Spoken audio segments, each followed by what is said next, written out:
Sami nang phanne Rasek lok penne Nising nang doi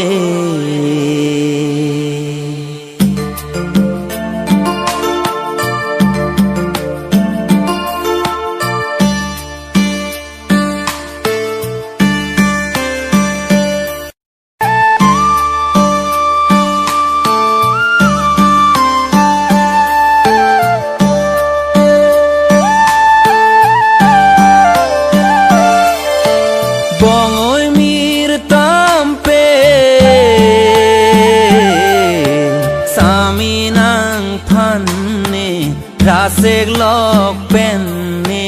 nising nang doi Ladak so pirthe nang sona raje longa thaya ve thare pone ke sing teng ne une obong nang phane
Bong ơi mir tam pe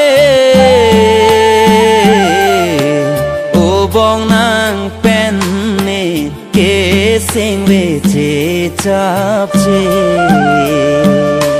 Bang sar sar palam the inglit ka phere dong chere keng ti lang cham che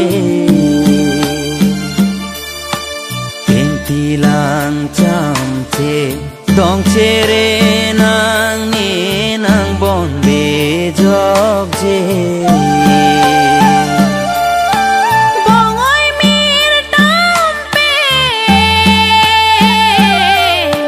thare po nang ke jadi sung nang ne mo sing kreng nang le nang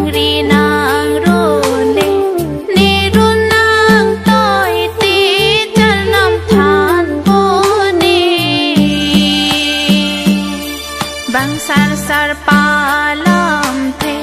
chu sang pen lang de ji pu pen non the a sing che chap e a son ben lo ne thare nang pen ne